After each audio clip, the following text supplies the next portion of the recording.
መድረክ ዝግጅታችን ነው የሚቀርበው። አሁን የምሽቱ የበዓል መድረክ ቤተ እስራኤላውያን በምስጢር ከኢትዮጵያ በሱዳን በኩል ተሻግረው ወደ እስራኤል የተወሰዱበትን ዘመቻ ሙሴን ያስቃኘናል። ለዝግጅቱ አዜብ ታደሰ። እየተባለ በታሪክ ሁልጊዜም የማይረሳን ብዙ ሰዎች ያለቁበት ለወጉ እንኳን በእውነት በስርዓቱ እንኳን ለመቀበር ያልበቁ የብዙ ወገኖቻችን አጽም ረግፎ ቀርቷል። ይህን ለማሰብ ነበረ የካቲት 26 ቀን 2025 ዓመተ ምህረት በኢየሩሳሌም ከተማ መንግስታዊ የሆነ ስርዓት ተደርጎ ተከብሯል። 40ኛ ዓመቱ ተከብሯል። ቤተ እስራኤላውያን ከሱዳን በገፍ እስራኤል ስለገቡበት ስለ ዘመቻ ሙሴ የነገሩን በእስራኤል ሲኖሩ ከ40 ዓመታት በላይ የሆናቸው ቤተ እስራኤላዊ አቶ ሳሙኤል ምህረት ናቸው። ጤና ይስጥልኝ አድማጮች፣ እንደምንሰነበታችሁ። በኢትዮጵያ ይኖሩ የነበሩ ቤተ እስራኤላውያን ወደ ተስፋይቱ ሀገር ወደሚሏት እስራኤል በከፍተኛ ቁጥር የገቡበት ዘመቻ ሙሴ 40ኛ ዓመት ኢየሩሳሌም ላይ በመንግስት ደረጃ ታስቦ ውሏል። እስራኤል ከተመሰረተችበት ከጎርጎሮሳውያኑ 1948 ዓመት ወዲህ በዓለም ላይ ተበትነው የሚገኙ እስራኤላውያን ዛሬም ድረስ እስራኤል እየገቡ ነው። በኢትዮጵያ ጽዮናዊ አራማጅና የአፍሪካ አይሁዳውያን የምርምር ጥናት ማዕከል አባል አቶ መስፍን አሰፋ እንደሚሉት ኢትዮጵያ የሚገኙት ቤተ እስራኤላውያን እውቅና ያገኙትና ወደ እስራኤል መጓዝ የጀመሩት ከሙሴ ዘመቻ ሁሉ ቀደም ብሎ ነው።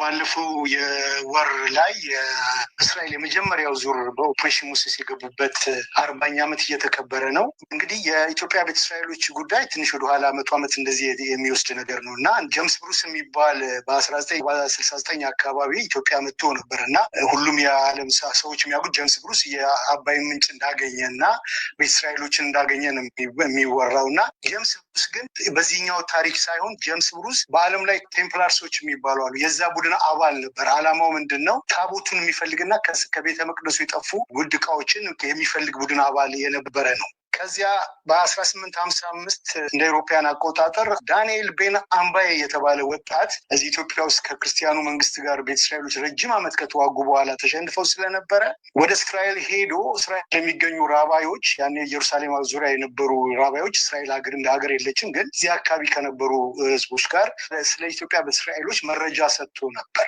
ይህን ተከትሎ ከ10 ዓመት በኋላ በ1867 ላይ እስራኤል ኤልሻሜር የሚባሉ የጀርመን ውስጥ የሚኖሩ አይሁድ የጀርመን ሀገር በሚታተም ጋዜጣ ላይ ኢትዮጵያ ውስጥ ቤተ እስራኤሎች እንዳሉ በችግር ላይ እንደሆኑ ልንረዳቸው እንደሚገባ ባለንበት ጸሎት እንድናደርግላቸው የሚል በጋዜጣ ላይ ሳትመው ይህንን ጋዜጣ ያዩ ፕሮፌሰር ጆሴፍ ሃቭሌ የሚባሉ ፈረንሳይ ዩኒቨርሲቲ ውስጥ ያስተምሩ የነበሩ ሰው ጋዜጣ ላይ እንዳደረጉ ኢትዮጵያ መጥተው ጎንደር ድረስ በመምጣት ለመጀመሪያ ጊዜ በጣም ከዛ ፊትም የነበሩ ሰዎች ያሉ ግን በጥልቀት መጥተው ቆይተው ቤተ እስራኤሎች ያሉበትን ኤሪያ አይተው ተመለሱ። ይሄ ከተመለሱ በኋላ ከ30 ዓመት በኋላ ይመስለኛል በ1900 አካባቢ የእሳቸው ተማሪ የነበረው ለአሁን ቤተ እስራኤሎች እስራኤል እንዲሄዱ ትልቁን ሚና ተጫወተ ተብሎ ዶክተር ጃኮስ ፌዝሎቪች በ1900 አካባቢ ጎንደር ኢትዮጵያ መጥቶ ኢትዮጵያ ውስጥ ለ30 ዓመታት ቆይቶ ከቤተ እስራኤሎች ጋር ኑሮ የተለያዩ ተማሪዎችን በወጣቶችን እየመለመለ ወደ አውሮፓ በመላክ በማስተማር በማንቃት ከዓለም ማህበረሰብ ጋር እንዲተዋወቁ አድርጎ ነበር። ጃኮስ ፌዝሎቪች እንዲሁም በ1923 በፈረንጆች አቆጣጠር አዲስ አበባ ላይ እና ጎንደር ላይ አዳሪ ትምህርት ቤቶች የኢትዮጵያ ቤተ እስራኤሎች አዳሪ ትምህርት ቤቶችን ከፍቶ ነበር። የእስራኤል ሊቀ ራባት የነበሩት ራብ አባዲያ ዮሴፍ በ1973 ዓ.ም ቤተ እስራኤሎች እውነተኛ ይሁዴዎች ናቸው የሚል ሃይማኖታዊ ውሳኔ ማስተላለፋቸው ይነገራል። ይህንን ውሳኔ የእስራኤል መንግስት ወዲያውኑ ተግባራዊ ሳያደርግ ከቆየ በኋላ በ1975 ዓ.ም ወደ እስራኤል የመመለስ መብት ያለው ማን ነው የሚለው አጠቃላይ ህግ ለቤተ እስራኤሎችም የሚያገለግል መሆኑ ጸደቀ። እስከ 1977 ዓ.ም እስራኤል ውስጥ ቁጥራቸው ወደ 200 የሚሆኑ ቤተ እስራኤላውያን ይኖሩ እንደነበረ የኢትዮጵያ ይሁዲዎች ቅርስ ማዕከል መረጃ ያመለክታል። አቶ መስፍን አሰፋ እንደተናገሩት የኢትዮጵያ ይሁዲዎችን ጥያቄ ለመደገፍ በተመሰረተው የአሜሪካ ይሁዲዎች ማህበር እርዳታ የቤተ እስራኤሎችን ወኪሎች ወደ ተለያዩ አገሮች እየወሰዱ በመላው ዓለም የሚገኙ መንግስታትና የአይሁድ አይሁዳውያን ድርጅቶች በእስራኤል መንግስት ላይ ግፊት እንዲያደርጉ የተጠናከረ ስራ አካሄዱ።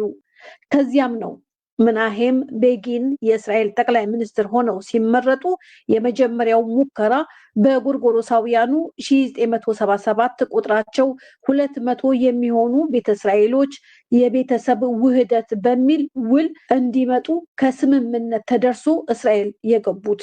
በመጀመሪያ ላይ በ1975 ራባይ ሻሎም ጎረን ውሳኔ ሲወስኑ ወዲያውኑ እስራኤል ጀት ልካ 250 የሚሆኑ እስራኤሎችን ወሰደች። ያኔ በኃይለ ሥላሴ መንግስት ውድቀትና በደርግ ወደ ስልጣን መምጣት ሰዓት ስለነበረ በዛን ሰዓት 250 እስራኤሎችን ወሰደች። ከሁለት ዓመት በኋላ በ1977 በፈረንጆቹ ጠቅላይ ሚኒስትር ቤንያሚን ቤገን በነበሩበት ጊዜ ድጋሚ አንድ ጀት ልከው 200 እስራኤሎችን ለመውሰድ ዝግጅት አድርገው ወደ አዲስ አበባ መጡ።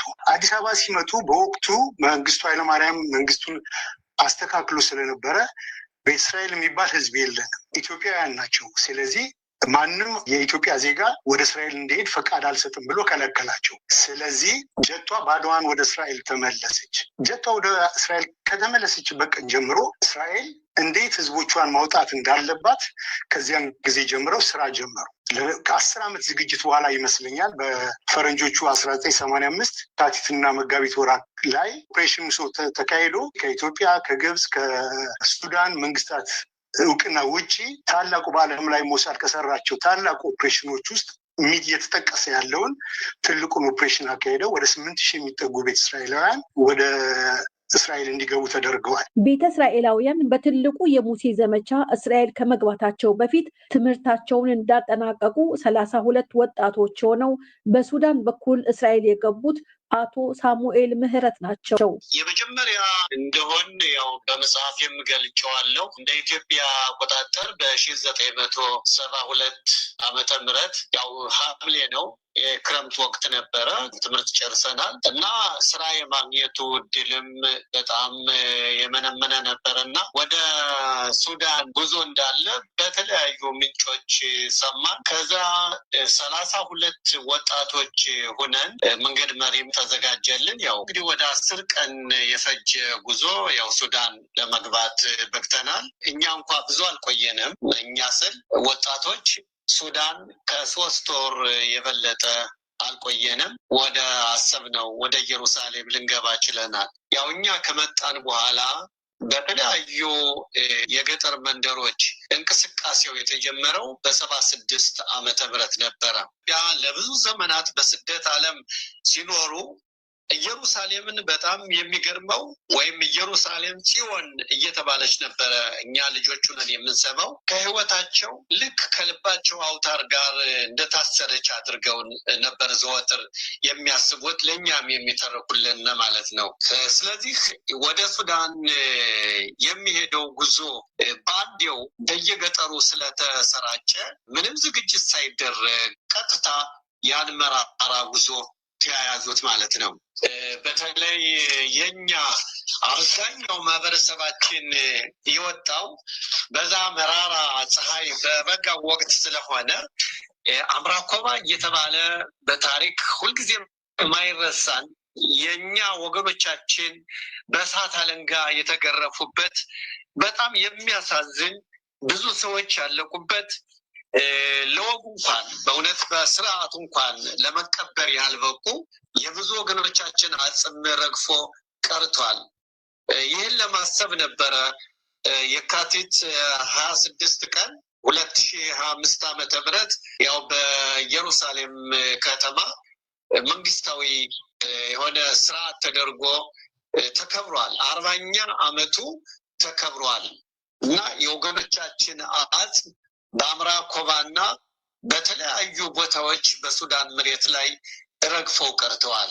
አቶ ሳሙኤል እንግዲህ እርሶና ሌሎች 31 ጓደኞቹ ለመጀመሪያ ጊዜ በሱዳን ድንበር በኩል ወጣችሁ፣ ከሱዳን ደግሞ በእስራኤል መንግስት አጋዥነት እርሶ እንደነገሩኝ በኢትዮጵያ አቆጣጠር 1972 ዓመተ ምህረት ከዚያ ነው ትልቁ የሙሴ ዘመቻ የተካሄደው። ይህ ዘመቻ ከሱዳን ወደ 8,000 የሚሆኑ ቤተ እስራኤላውያን በእስራኤል አውሮፕላን በረራ በኢትዮጵያ አቆጣጠር 1976 ዓመተ ምህረት እስራኤል ገብተዋል። ትልቁ ጉዞ የቀጠለው አሁን እንዳልሽው እንደ ኢትዮጵያ አቆጣጠር በ1976 ዓመተ ምህረት ነው። እኛ ግን ለመጀመሪያ ጊዜ በጎንደር አካባቢ ከጎንደር ከተማ ተነስተን በእግራችን ያው ከ10 ቀን በላይ ማለት ነው የተጓዝነው ሱዳን ለመድረስ በቅተናል።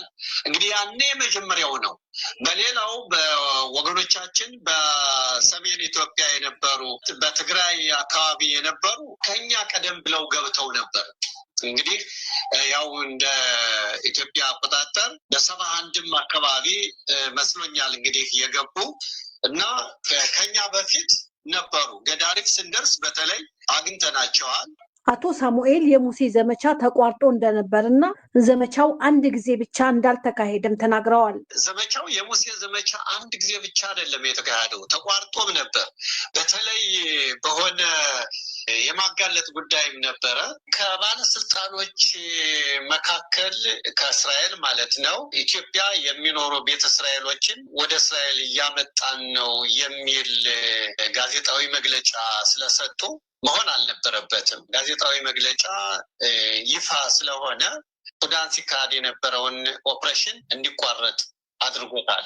ያ መቋረጥ ለእኛ ወገኖቻችን በጣም ብዙ ወገኖቻችን እንዲሞቱ ሆኗል።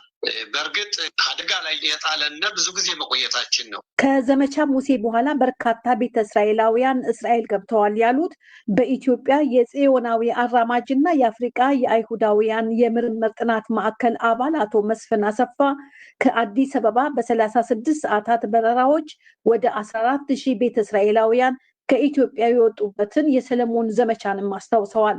እንግዲህ ምንድን ነው ወደ 50ኛ ዓመትም እየደረሰ ስለሆነ ይሄ ብቻ አይደለም። እንግዲህ በኋላ ከኦፕሬሽን ሙሴን በኋላ ናኮጅ የሚባል ድርጅት ተቋቁሞ ነበር። ኖርዝ አሜሪካን ኮንፈረንስ ፎር ኢትዮጵያን ጁኒ የሚባል ያ ድርጅት ምንድን ነው የሚሰራው? እነዛን ያን ኦፕሬሽን ለማካሄድ ፈንድ ሲያደርግ የነበረው ይሄ ናኮጅ የሚባለው ድርጅት ነው። ገንዘብ ከአሜሪካ እና ካናዳ ከሚኖሩ አይሁዶች እያሰባሰበ የነበረው ይሄው ናኮጅ ድርጅት እንደገና በ1983 ጦርነቱ እየገፍታ መጥቶ መንግስቱ ኃይለማርያም በ1980 ላይ እስራኤሎች እኛ ሀገር አሉ፣ ስለዚህ በህጋዊ መልኩ እለቃለሁ የሚል ስምምነት ተስማምተው ነበር። በኢትዮጵያ አቆጣጠር 1980 ይህን ስምምነት አድርገው እንደገና ናኮጅ ምን አይነት ስትራቴጂ ነደፈ?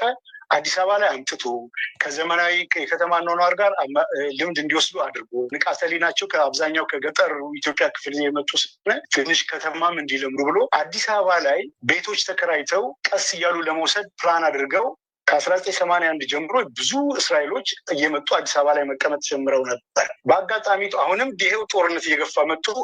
ህወሓት አዲስ አበባን ለመቆጣጠር በደረሰበት ሰዓት አሁንም ናኮጅ እንደገና ጥያቄ ያቀረበ ምንድን ነው?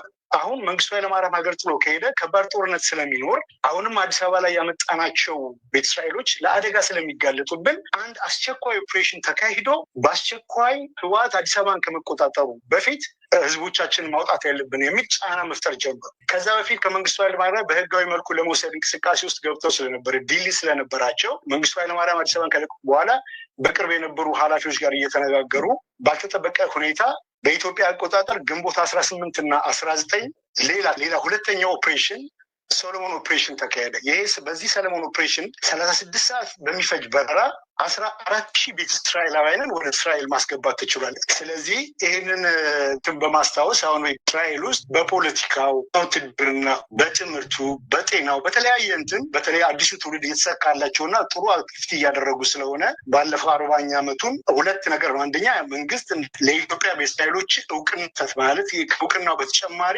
የማክበርና ቀኑንም የማስታወስ፣ ሁለተኛ ሞሳድ ካካሄዳቸው ዓለም አቀፍ ኦፕሬሽኖች ውስጥ ትልቁ እና በጣም ከፍተኛ የሚሰጠው ስለነበረ 40ኛ ዓመቱን እሱን በማሰብና ቤተ እስራኤሎች ኢትዮጵያ የገቡበትን ቀን ለማስታወስ